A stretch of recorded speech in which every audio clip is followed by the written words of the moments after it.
What's going on, guys? Welcome back to Boots. I'm Steve Macklin. And I'm Deonna Peraza. And we are standing here with one of the most feared and respected enforcers in the NHL history, Scott motherfucking Parker. Yeah. Hi, everyone. Thank you so much for being here today. We appreciate your time. We know you just got off the ice. You're still in your skates. Transition. Boots to Boots is about big life transitions and the moments you never saw coming, and also how we deal with those things. And so when you had to transition off the ice back into regular life, what was one lesson you took from hockey that you could bring forward with you forever? Really, it's like camaraderie. It's the brotherhood. I mean, teammates for life. I mean, played with guys since, probably 15 years old on some teams, and I played with them in the NHL, and I'm still friends with them today. So that brotherhood goes a long way. Yeah, sure. That's the one big thing that I've noticed here today, and talking to a lot of the vets that were on the team, the Washington Capitals team, and gotten to sit and talk with them in the locker room, and it's seeing that brotherhood and that camaraderie still, because that's something that I've always looked and you chase for. You love that locker room feel, that barracks feel, and that the brotherhood. Yeah. So for me, I know you're a big advocate for military vets outside of it. You started Parker's Platoon. Mm-hmm. Can you go more into that about how it helps with mental health? I think it's really just having that safe place. I mean, back in the day, we had barbershops, and we basically told everybody this is a safe place. And a lot of the times, guys would come in because the road rage or somebody cuts them off, or it's just when you come home, it's different setup. Like sometimes there'd be a stop sign, now there's a stoplight, and there's a neighborhood where there used to be an open field where you played as a kid, and just the memories and things that you do when you come home. And the big thing is just having that safe place and having the people around that understand the things you guys went through. And we would bring in other military guys, and they would that's the brotherhood, and they would talk whoever off the ledge, and then boom, they're going home to their families so they can have the best life. And we're not taking it out at home. They're able to get it off their chest and tell their brothers like what happened, and then live and move on. Our big thing too is we consider like our life like a book of life, and it's chapters, and you just got to keep turning the page and just keep writing. And the more you can do that, the more success you'll have. And, it works. Yeah. Was veteran advocacy something you always saw post-hockey life, or is that something that you just naturally fell into? It was actually free when I was still playing. We had our charity because we saw a need for it back then. Yeah, okay. Yeah, my dad is a Vietnam vet, and my wife's dad was a Marine. So, we have family that served, and we know the trials and tribulations they went through. And it's just taking care of the people that take care of us. I mean, our big thing too, when we try to get them up to Grand Lake, when we have outings or we do things with them, we say, let's go enjoy everything you guys fought so hard for. And that's the biggest thing, is just enjoying life when you get home, because there's so many cool things, and you guys are so cool when you guys come home too. And it's just like-mindedness, and you guys want to, throw packs on and go up a hill. And, if it's easy, everyone can do it. So we're always trying to do the hard things and challenging ourselves and being like, okay, we did this, now let's do a 14er and let's do two 14ers. And before you know it, it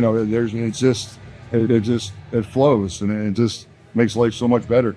How's it feel like? I know we were talking about it last night with having out at the ranch. You go to Rages, hang out with SEALs the whole time. What's that kind of like? It's surreal. I mean, to be able to see those guys, they're insane. Like being able to play with these guys, and I know they like us as NHLers and for what we did, but for what you guys do and the SEALs and all of our armed forces, keeping us safe, and the things they sacrifice and the training they go through, and the times they're away from their families, and just the sacrifice they do every day for our freedom, it's huge. And we have to acknowledge that, and we have to do something about it.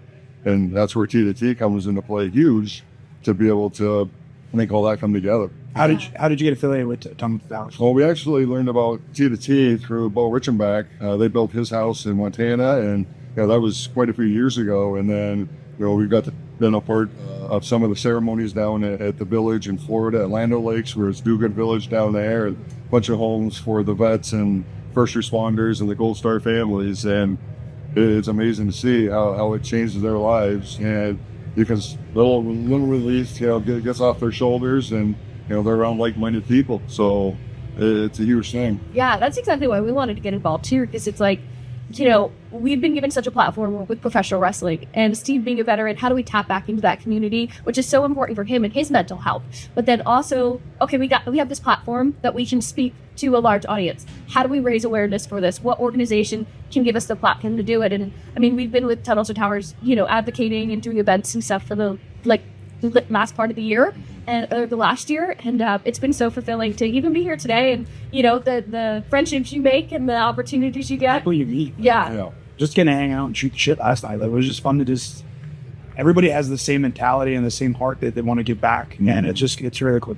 And it's so funny. I was going to ask you, like, what you were an enforcer in the NHL, but what does that mean being like an enforcer today? It's two completely different, definitions, but I think we kind of answered that, right? It's like you have such a big heart and you're trying to give back in every way you can and take care of the people you can. In hockey, that was fighting. Yeah. In real life, it's using your voice, right? Totally. Yeah. Voice platform and just an ear, lending an ear, letting somebody just, release, having those conversations and having those hard conversations if that's what they need to just get it off their chest so they can just live their best lives.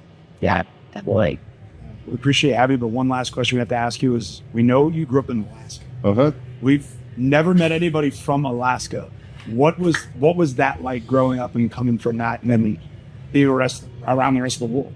It was actually really cool. I mean, I didn't know any better. I was little at the time. Okay. I think I was like 5 when I moved up there, and I was 5 or 15 or 16 when we moved out. But I was young, and I noticed my mom, it affected her the most because she's a Four Seasons type of gal, and like she likes all those. And then in Alaska, it's like spring, summer, winter. It